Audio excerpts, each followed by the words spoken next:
ಇನ್ನು gold smuggling ಕೇಸ್ನಲ್ಲಿ ನಟಿ ರನ್ಯಾ ಈಗಾಗಲೇ ಬಂಧನವಾಗಿರ್ತಕ್ಕಂಥದ್ದು ನಿಮಗೆಲ್ಲ ಗೊತ್ತೇ ಇದೆ.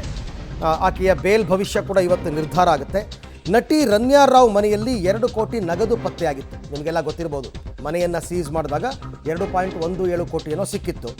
2 ಲಕ್ಷಕ್ಕಿಂತ ಅಧಿಕ ನಗದನ್ನು ಯಾವುದೇ ವ್ಯಕ್ತಿ ಹೊಂದುವಂತಿಲ್ಲ ಅಂತ ಕಾನೂನೇ ಇದೆ.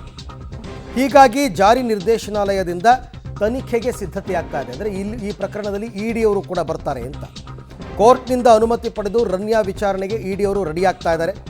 ಪರಪ್ಪನ ಅಗ್ರಹಾರ ಜೈಲಿನಲ್ಲಿ ನಟಿ ವಿಚಾರಣೆಗೆ ಐಟಿ ಅವರು ಕೂಡ ಪ್ಲಾನ್ ಮಾಡಿಕೊಂಡಿದ್ದಾರೆ. ಈ ಹಿಂದೆ ನಟ ದರ್ಶನ್ ಮನೆಯಲ್ಲಿ 37 ಲಕ್ಷ ಹಣ ಸಿಕ್ಕಿತ್ತು.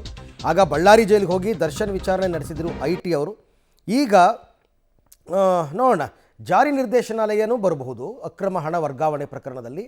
ಐಟಿ ಅವರು ಇವರು ಇನ್ಕಮ್ ಟ್ಯಾಕ್ಸ್ ಕಟ್ಟಿದಾರಾ ಇಲ್ವಾ, ಈಗಾಗಲೇ ಇವರು ಪಾನ್ ಕಾರ್ಡ್ ಎಲ್ಲ ವಶಪಡಿಸ್ಕೊಂಡಿರೋದ್ರಿಂದ ಎಲ್ಲವೂ ಗೊತ್ತಾಗುತ್ತೆ. ಆರ್ಥಿಕ ವರ್ಷದಲ್ಲಿ ಇವ್ರದ್ದು ಇನ್ಕಮ್ ಟ್ಯಾಕ್ಸ್ ಇದೆಯಾ ಇಲ್ವಾ, ಕೋಟಿಗಟ್ಟಲೆ ದುಡ್ಡಿದೆ ಅಂತಂದಮೇಲೆ ಇನ್ಕಮ್ ಟ್ಯಾಕ್ಸ್ ಕಟ್ಟಲೇಬೇಕಲ್ಲ. ತೆರಿಗೆ ವಂಚನೆ ಮಾಡಿದರೆ ಖಂಡಿತವಾಗಿ ಅದು ಕೂಡ ಅಪರಾಧ ಆಗುತ್ತೆ.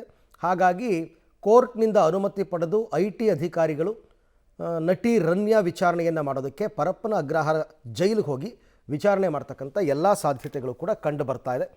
ಗೊತ್ತಿಲ್ಲ, ಮುಂದಿನ ದಿನಗಳಲ್ಲಿ ಇಡಿ ಅವರು ಕೂಡ ಬರ್ಬೋದು. ಅಲ್ಲಿಗೆ CBI ಈಗಾಗಲೇ ಈ ಪ್ರಕರಣದ ತನಿಖೆ ಆರಂಭ ಮಾಡಿದೆ. ಮತ್ತು DRI ಅಧಿಕಾರಿಗಳು ತನಿಖೆ ಮಾಡ್ತಾ ಇದ್ದಾರೆ. ಅದಾದಮೇಲೆ ಐಟಿ, ಇಡಿ, ಒಟ್ಟಿನಲ್ಲಿ ಎಲ್ಲವೂ ಕೂಡ ಆಕೆಗೆ ಸುತ್ತಕೋತಾ ಇದೆ.